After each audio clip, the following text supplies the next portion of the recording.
Carl Jung discovered something that most people never talk about. Around the age of 60, the human soul changes direction, not gradually, not subtly, but fundamentally. He called it the curve of life, and he believed it was one of the most important psychological transformations we ever experience. At exactly 11:47 p.m. on her 60th birthday, Margaret sat alone in her kitchen and realized she was living proof of Jung's theory.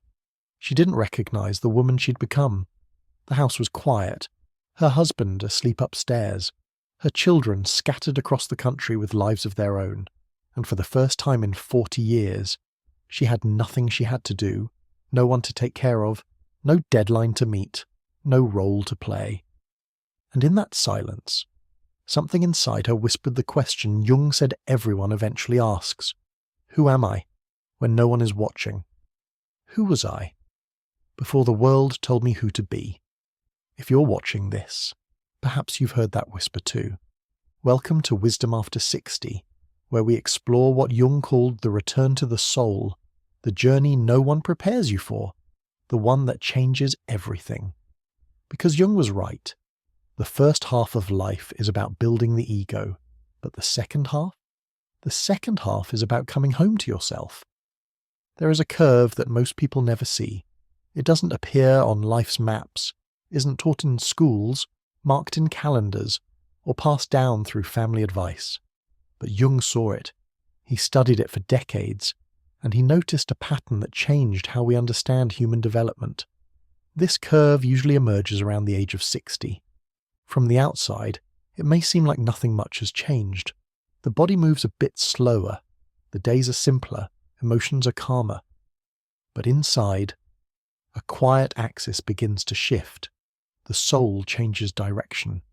It's not a sudden break or a visible transformation.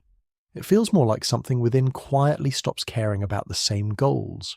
The desire to please others fades. The need to prove oneself dissolves. Even long-held ambitions begin to lose their urgency. Jung understood this wasn't apathy or depression.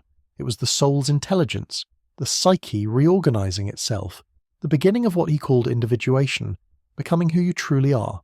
The soul starts to move backwards, but not as if retreating. It's more of a symbolic return, as though it's searching for something that was left behind, among the rubble of haste, within the silence of unspoken sacrifices, in the empty spaces we never dared to face. Think of it like a river that has rushed toward the ocean for decades, never stopping, never questioning its direction. And then one day, the current changes, not because the river is tired, but because it remembers there was a spring it came from, a source it has forgotten, a beginning that holds everything it needs to understand about its journey. This is what happens to the soul around 60. It begins to remember, not just memories of events, but something deeper, a remembering of itself, of who it was before the world told it who to be, before the roles were assigned, before the armor was necessary. Let me tell you about David. David spent 35 years as a corporate attorney, successful by every measure, corner office, respected, wealthy.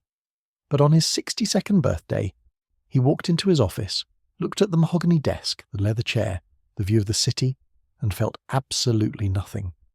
That evening, he went home and opened a drawer he hadn't touched in decades. Inside was a dusty sketch pad and charcoal pencils.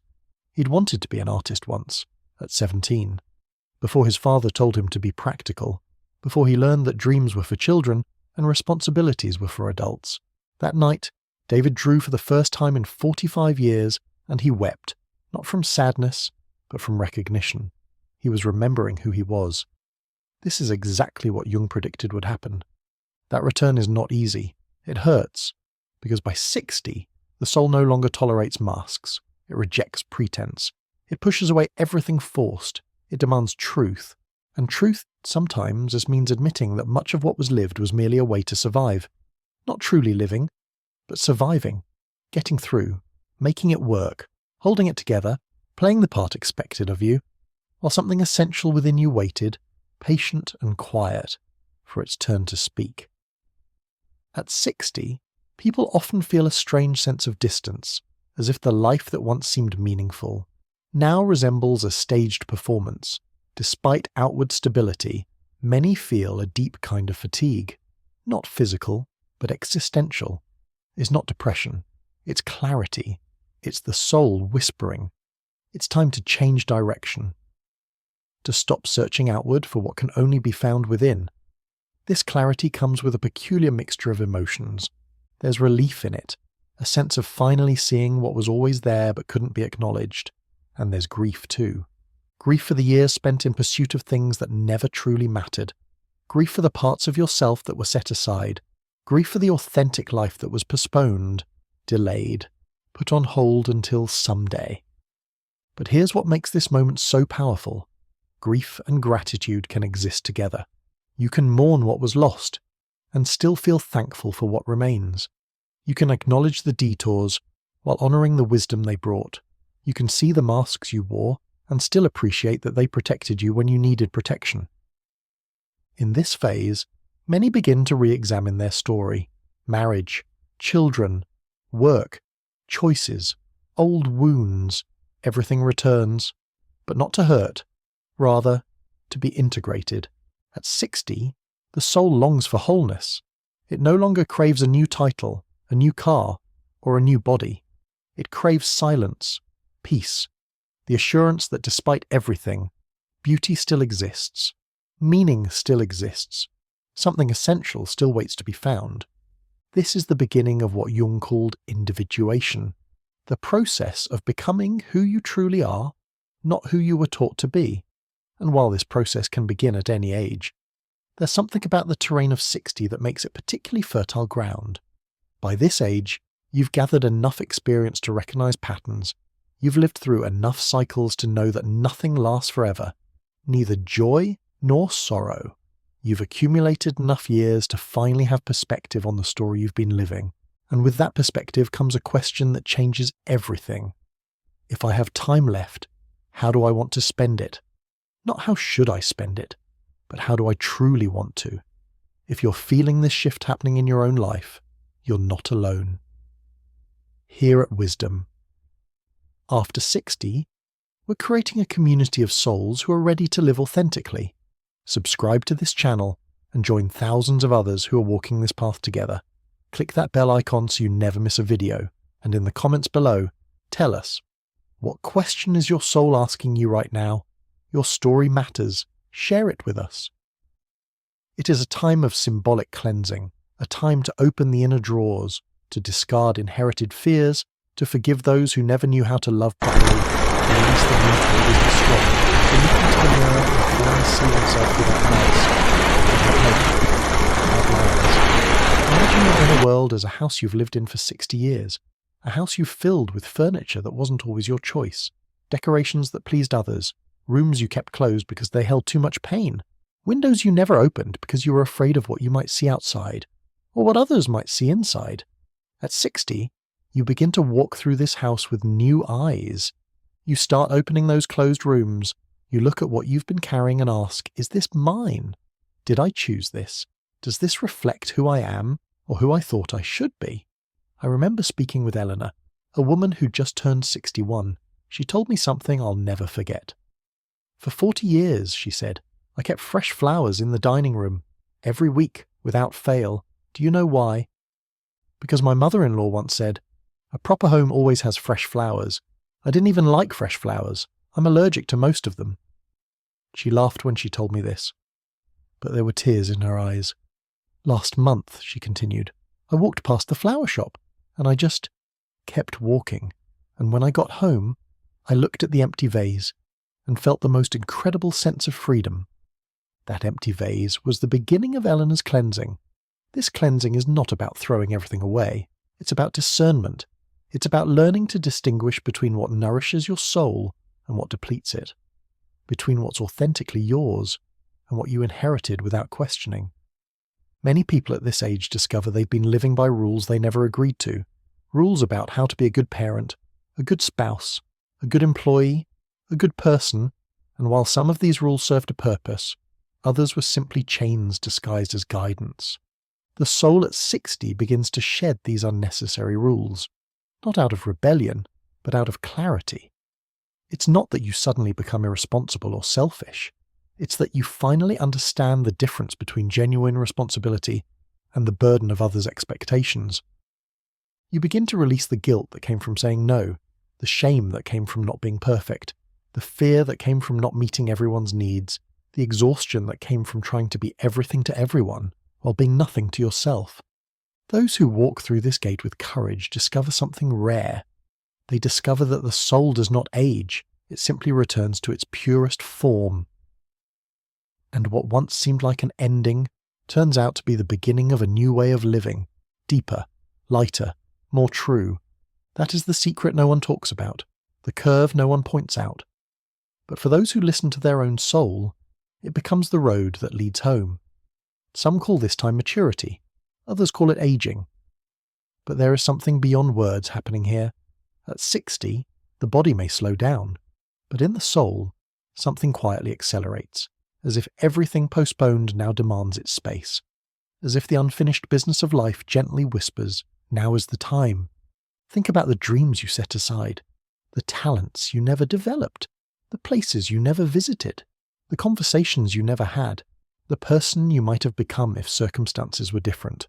At 60, these ghosts stop haunting and start inviting.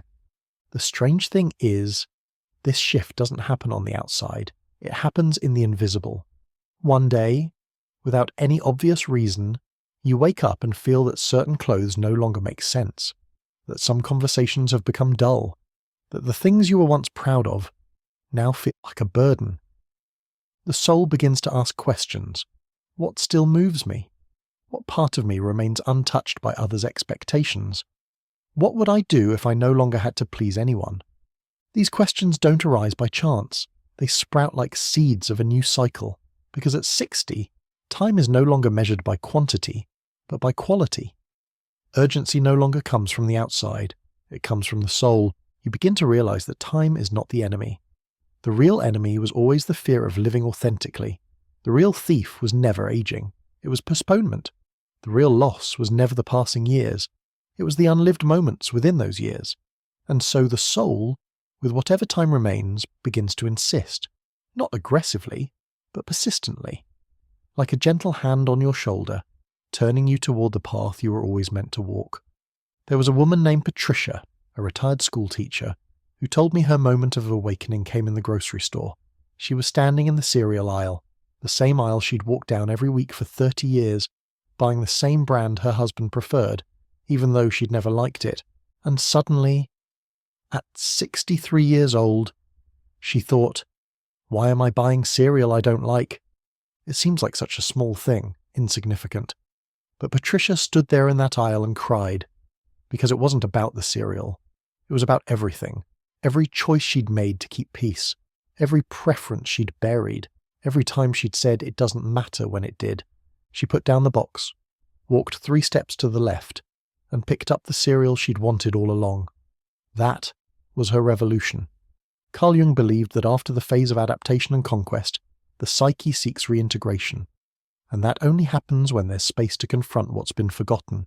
The shadow, as he called it, begins to ask for presence. And the shadow isn't something bad, it's simply what was left out of your story. The parts you couldn't live, the things you had to set aside in order to fit in, the wounded child, the archived dreams, the silenced intuition. At 60, all of that begins to resurface, not as a weight, but as possibility. Let's pause here and really understand what Jung meant by the shadow. In popular culture, the shadow is often portrayed as dark, evil, the bad parts of ourselves. But that's a misunderstanding. The shadow is simply everything we couldn't integrate into our conscious personality. Yes, it includes the parts we're ashamed of, the anger we suppressed, the selfishness we denied. But it also includes our brilliance that we dimmed so we wouldn't threaten others, our creativity that we set aside to be practical, our sensitivity that we hardened to survive, our wildness that we tamed to be acceptable. The shadow holds both our demons and our gold. At 60, when the soul changes direction, it's not just going back to face the difficult things, it's going back to reclaim the treasure, to retrieve the parts of yourself that you had to leave behind in order to make it this far. Imagine you're on a long journey, and at various points along the way, you had to leave certain belongings behind because they were too heavy, too impractical, too inconvenient for the terrain you were crossing. You had to travel light. You had to be efficient. You had to keep moving. But now, having reached a certain point in the journey, you realize, I can go back. I can retrieve what I left. I'm strong enough now to carry it. Wise enough now to know its value. It's not uncommon at this stage to feel a sudden urge to change direction, to go back to studying, to end toxic relationships, to begin again right where it once seemed too late. Why? Because the soul doesn't follow the ticking of the clock, it follows the inner call. When the soul realizes that despite all the battles, there is still life, it tries again. It wants to live what remains, without pretending. Let me tell you about Robert. Robert was 64 when he finally admitted something he'd known since he was 8 years old. He was a writer, not in profession, but in soul. For 5 decades, he'd pushed that truth down. It wasn't practical. It didn't pay the bills. Real men had real jobs, his father had said. So Robert became an engineer, a good one. But every night, after his family was asleep, words would haunt him, stories, characters, entire worlds wanting to be born. At 64, Robert made a decision. He bought a notebook, nothing fancy, just a simple notebook from the corner shop, and he started writing, not for publication, not for success, not for anyone but himself. When I asked him why he waited so long, he smiled and said, I didn't wait. I arrived. There's a difference. I couldn't have written these stories at 30. I hadn't lived them yet. I hadn't earned the right to tell them. That's why so many women begin to blossom in this stage of life. They stop apologizing. They stop softening their strength. They stop asking for permission to simply exist. There's a particular power that emerges in women at this age. For decades, many have been shaped by the expectations of a world that valued them primarily for their youth, their beauty, their service to others. They learn to make themselves smaller, softer, less threatening, more palatable. But at 60, something shifts. The need for approval loses its grip. The fear of judgment loses its power. And what emerges is a woman who has earned every line on her face, every grey hair, every scar, and knows it. The beauty that emerges at 60 has nothing to do with outward appearance. It's about freedom, truth, wholeness. It is a kind of beauty that unsettles those who still live on the surface, because it is too authentic, too quiet, too real. And those who carry it feel no need to prove anything anymore. I think of Helen, who at 67 cut her hair short for the first time in her life. Her husband didn't like it. Her daughters were shocked. But Helen looked in the mirror and said, "There I am." This applies to men as well, though often in different ways. Men at this age may finally allow themselves to be vulnerable, to admit they don't have all the answers, to step back from the constant pressure to achieve, to provide, to be strong. They may discover that strength can be soft, that wisdom includes saying, "I don't know," that there's courage in tears. Both men and women at this stage are essentially doing the same work, integrating the parts of themselves that their gender roles wouldn't allow. Women reclaim their power, men reclaim their tenderness, and both become more whole in the process. Perhaps you felt, somewhere deep within, that this turning point has arrived, that you no longer recognize yourself in your old roles, that there is a longing to go deeper, to care about what truly matters, to say no without guilt, to say yes with your heart. That impulse isn't selfish, it's an awakening. The beginning of a new chapter, one where you no longer live for others, but from within yourself. And those who embrace this turning point with courage discover something rare, the peace of simply being themselves, without fear, because the soul is finally allowed to breathe in its own rhythm again. There's something few people say aloud, but many feel it when they reach this stage of life. The realization that they've spent most of their life living for others, for the children, the partner, the family, the work, the social duties. All of it took up so much space that now there's a strange emptiness, an unoccupied room, and it is in that very space that the soul begins to move. It no longer wants to be useful, it wants to be real. In a world that worships productivity, this might seem strange, but the soul is not here to be productive. It is here to be whole. And at 60, it seems to whisper, "I've followed every command. Now it's my turn." This can be one of the most disorienting aspects of this transition. For decades, your identity may have been wrapped up in what you did for others: mother, father, caretaker, provider, teacher, helper. And these roles weren't false, they were real and valuable. But if they were the only way you knew yourself, then when they shift or end, who are you?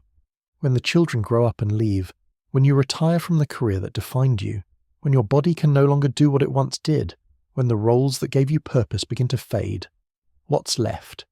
This is the empty room we speak of, and it's terrifying for many people. Because in our culture, we're taught to fear emptiness. We're taught to fill every space, occupy every moment, be constantly useful and productive. But here's the profound shift that happens at 60. You begin to understand that emptiness is not the same as nothingness. An empty room is not a void. It's a space of pure possibility. It's a canvas waiting for something new. It's a silence that can finally be filled with your own voice, instead of everyone else's demands. This reversal of values can be frightening. Frightening because no one prepares you for it. Society paints aging as a phase of decline. But Jung saw the opposite. To him, this stage of life was the richest, the most symbolic, full of true potential, because now the ego lets go, pride fades, and time begins to reveal what was hidden all along. Jung wasn't romanticizing old age or pretending it doesn't come with losses. He understood the grief, the physical limitations, the losses that accumulate. But he also saw something that our youth-obsessed culture misses. The second half of life offers opportunities for psychological and spiritual development that simply aren't possible in youth. When you're young, you're necessarily focused on establishing yourself in the world, building a career, starting a family, proving yourself. These are important tasks, but they require a certain kind of armor, a certain kind of persona. You have to know how to play the game, but at 60, the game changes. Or rather, you finally have permission to stop playing games altogether. It's often the case that during this phase of life, old memories return with great force. Childhood moments, significant people, places filled with longing. But this isn't just nostalgia. It's a sign that the soul is reorganizing its archives. It wants to understand what still hurts, what remains unanswered, what still lives on. And for that, it calls for silence. The soul doesn't shout at this moment. It sighs, it exhales, it whispers between the lines of everyday life, in recurring dreams, in unexpected emotions, in inexplicable yearnings. You might find yourself thinking about your childhood home with an intensity you haven't felt in years. You might suddenly remember a teacher who believed in you, or a friend you lost touch with, or a moment of pure joy from decades ago that suddenly feels more real than yesterday. These memories aren't random. They're the soul's way of showing you threads that were never woven into your story, chapters that were skipped, questions that were never answered. Maybe you remember the time you wanted to be an artist but were told it wasn't practical. Maybe you remember the relationship that ended badly and still carries shame or regret. Maybe you remember the moment you stopped trusting your own intuition and learned to doubt yourself instead. The soul brings these memories back not to torment you, but to offer you a chance to make peace with them, to see them with new eyes, to understand them with the wisdom you've gained, to integrate them into your story in a way that brings wholeness instead of fragmentation. You begin to realize that some people no longer make sense, that certain opinions no longer move you, that certain wounds no longer define you. It's as if the soul is claiming its autonomy, as if it's saying, "I'm leading now." But for that to happen, you must listen. Listen to the sadness that arises without reason, to the body asking for more rest, to the boredom that sets in where there was once excitement, because all of it is signaling something, a quiet transformation taking place. And this change isn't superficial, it's structural. It tears down old images, dissolves roles, and confronts you with something you may have avoided your entire life, your own truth. This is where many people resist, because facing your own truth means acknowledging the compromises you made, the times you betrayed yourself to keep the peace, the dreams you abandoned, the person you might have been. And yes, that's painful. But here's what makes it bearable at 60. You finally have the emotional resources to handle it. You've been through enough to know that pain doesn't last forever. You've survived enough losses to know you can survive this too. You've accumulated enough perspective to hold both grief and gratitude. At this turning point, many people finally discover spirituality, not as a doctrine, but as lived experience, as a state of presence, as deep inner awareness. Jung once said that no one becomes enlightened by imagining figures of light, but by becoming conscious of their own darkness, and at 60, those words carry new weight. Because now, darkness isn't the enemy. It's a threshold. It's the womb in which something new begins to grow. What once seemed like loneliness begins to reveal itself as a meeting with the essential, a meeting with what has always been there, quietly waiting to be embraced. I think of Thomas, a man who spent his entire life afraid of silence. He always had the television on, the radio playing, anything to fill the space. At 61, his wife passed away, and for the first time, he was forced to sit in silence. He told me, the first month was hell. The silence screamed at me, but then something shifted. I started to hear things I'd been running from my whole life. Not scary things, just me, my own thoughts, my own heartbeat. And I realized I'd spent 60 years being terrified of my own company. Thomas didn't find God in that silence, or enlightenment, or any grand revelation. He found something simpler and more profound. He found himself. It's fascinating how at 60, even words change their meaning. Time, for instance, no longer means haste. It begins to mean presence. You stop measuring your days by completed tasks and start feeling them through the depth of your moments, the truth in each gesture, the peace that lives in the spaces between. Love also changes at 60. It stops being expectation, stops being fantasy, and becomes a conscious choice. You no longer love to complete something. You love to accompany. Love no longer needs display. It becomes shared silence, a glance that understands, a presence that honors space. When you're young, love often carries so much need. The need to be validated, to be completed, to be saved, to prove something. Young love asks, do you love me? Am I enough? Will you stay?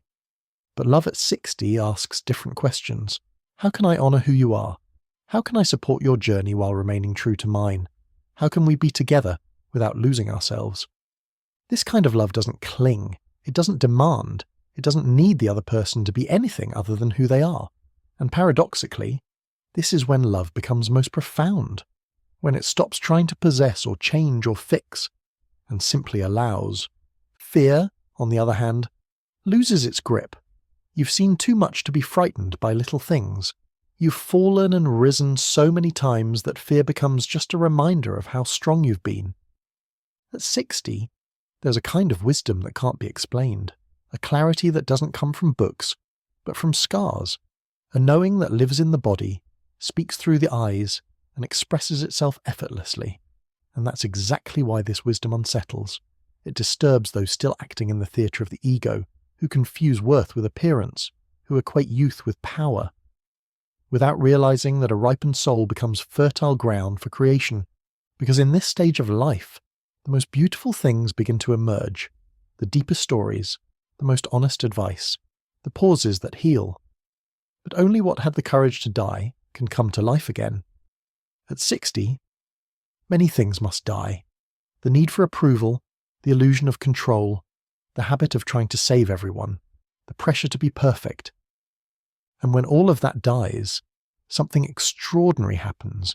You begin to breathe differently. It's as if, after decades of constriction, the soul opens a window, and from this inner side, everything feels more alive, more sensitive, more true. That's why many people in this phase feel a deep urge to write, to paint, to walk alone, to study again, to meditate, to travel, not to see places, but to experience themselves in new places. The soul longs for expression. It wants to break out of confinement. It wants to be seen, not for others, but for itself. And every step on this path is a form of healing, a healing that doesn't come from medicine, but from making peace with one's own time. You no longer want to run back into the past nor rush into the future. You simply want to be here, fully, presently. And that is the most beautiful form of wisdom, to be in the now with everything you are, without hiding anything, without apologizing for how long it took, without asking for permission to begin again. This is when creativity often explodes, not the kind of creativity that's concerned with success or recognition, but the kind that simply must express itself. The kind that says, "This is who I am. This is what I've learned. This is what I have to offer." Grandma Moses didn't start painting until she was in her 70s. Laura Ingalls Wilder didn't publish her first book until she was 64. Frank McCourt published Angela's Ashes at 66. These aren't exceptions. They're examples of what becomes possible when the soul is finally free to express itself. There's a man in our wisdom, after 60 community, named James. At 68, he started a YouTube channel teaching woodworking, not because he wanted to be famous, but because after 50 years of building furniture for others, he finally wanted to share what he'd learned. His first video got 47 views, mostly family, but James didn't care. He kept making videos, one a week, showing his techniques, sharing his mistakes, teaching with patience and humour. 2 years later, his channel has over 200,000 subscribers, people from around the world learning from him. But when I asked James what success meant to him, he smiled and said, "Success is finally doing what I love without worrying about what anyone thinks. That is the gift of this age." There is an inner season that only blooms after 60. It doesn't resemble the spring of youth, full of haste and promises. It's a quieter, more mature spring, grown from roots that have survived many storms. And when it blooms with truth. This season follows a different rhythm. It doesn't ask much of the body, but it asks a great deal of the soul. It invites you to revisit the quiet agreements of your life, the silenced words, the painful compromises, the childhood promises made in the mirror. It's a time of reconciliation with your own story. But unlike before, there is no blame now, there is compassion. You no longer scold yourself for what you did wrong. You accept it, understand it, and embrace your former selves with the tenderness of someone who knows they did the best they could with what they had. This understanding is not passive, it's liberating, because only those who truly forgive themselves can move on lightly, and lightness becomes urgent at 60. Not a superficial lightness that pretends nothing hurts, but a conscious lightness that acknowledges the pain is there, but no longer rules. We're almost at the end of this journey together, but before we continue, I want to ask you something. What is one thing you've been carrying that's ready to be set down? Not thrown away, not buried, just gently set down, because it's served its purpose, because you've learned what it had to teach you, because you're ready to walk lighter. Share that in the comments. You don't have to explain it. Just name it. I'm setting down the need to be perfect. I'm setting down my mother's judgment. I'm setting down the career that defined me. I'm setting down the fear of being alone. When we name what we're releasing, we give ourselves permission to let it go. And if this message is resonating with you, hit that subscribe button. Join our Wisdom After 60 family, because this conversation doesn't end here. We're just beginning. That longing still exists, but no longer weighs heavily. That absence still lingers, but no longer paralyzes. Jung called this process late individuation. It's as if the soul, after years of adjusting to the world, finally says, "Now I want to find myself." And that discovery is the most beautiful of all, because it is quiet, deep, true. It needs no audience, no approval, no explanation. It's simply a return. At 60, this return reveals itself in small gestures: a walk without destination, a book that brings tears, an old song that awakens forgotten memories, a sunset that suddenly feels new, a reconnection with someone who's long lived inside of you. The soul becomes touched by simple things, not because it's become overly sensitive, but because it is finally unguarded, no longer armoured, no longer afraid to feel. This sensitivity is not weakness, it is refined strength. It is the result of everything that's been lived through, overcome, and deeply felt. And at the same time, it is the doorway to that rare kind of wisdom, the kind that doesn't seek to teach, but to inspire. At 60, you no longer need to convince anyone. You simply live in truth, with dignity, with presence, and that presence touches others, your children, your grandchildren, your friends, even strangers. Because when a soul becomes whole, it illuminates everything around it. There is a kind of beauty that only appears when the rush is gone. It shows in the lines of the face, in the pauses between words, in eyes that have seen much and can still be moved. It is a beauty without makeup, without filters, without effort, and for that very reason, it is the rarest kind. This beauty doesn't shout, it radiates. It doesn't demand attention, it remains. And those who possess it often don't even realize it, because they've spent a lifetime trying to conform to standards that never recognized their light. But at 60, this kind of beauty begins to emerge. It comes forth when you stop fighting time, when you stop chasing validation in other people's mirrors, when you realize that your story, with all its pain and all its choices, is worth celebrating. This kind of beauty appears in the woman who walks alone and does not feel lonely, in the man who cries in silence and sees no weakness in it, in the voice that can remain quiet without betraying itself, in decisions that need no explanation, in love that demands nothing. At this point, the soul begins to speak its own language, and that language is presence. You begin to feel what it truly means to be here. You start to sense the difference between hearing and listening with the heart, between talking and saying something that truly matters. Relationships also change. You naturally drift away from what drains you and draw closer to what nourishes you. And when no one else is around, you discover that you've learned to keep yourself company. That is freedom. When solitude no longer means absence, but the presence of the self. When silence is no longer uncomfortable, but becomes a refuge. When time is no longer counted, but becomes space.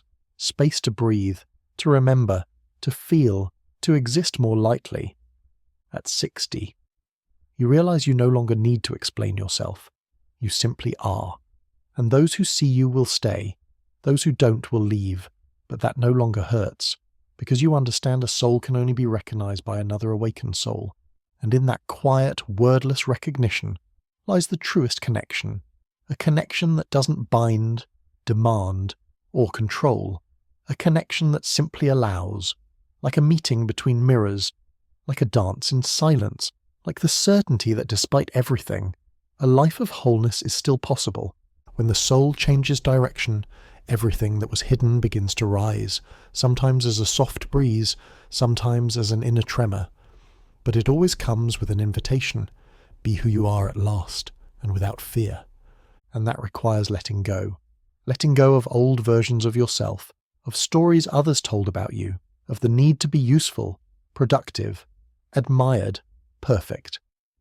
At 60, what matters is not what you do, but how you feel as you do it. It's the intention behind the act. It's the soul behind the word. You begin to understand that many of your greatest lessons came from pain. Not from pain itself, but from how you moved through it, from the decisions you made while still wounded, from the moments you stayed silent when everything inside you screamed, from the boundaries you drew after giving in for so long. This invisible repertoire is what carries you now. It doesn't show up in diplomas or public praise, but in the way you rise each morning, in the way you look at the people you love, in the way you forgive quietly and without drama. As the soul matures, it learns to trust not others, but itself. It recognizes signs it once missed. It feels the body with greater mindfulness. It honors inner cycles. It knows when to speak and when to stay silent, even with trembling lips. That is not weakness. It's wisdom. It is what remains when the outer layers no longer hold. It is what blooms when the shell falls away. It is what lives when you choose, without fear, to be yourself. Jung said, "The second half of life is not about conquest, but about integration. It's the phase when everything once separated begins to come together. The forgotten feminine, the suppressed masculine, the wounded child, the wise elder, all parts meet, look into each other's eyes, and recognize themselves. And from this meeting, a new strength is born. Not a strength that dominates, but one that sustains, one that holds, one that remains, a strength that needs no spotlight because it shines from within. This is the strength that carries the soul through the years without fading.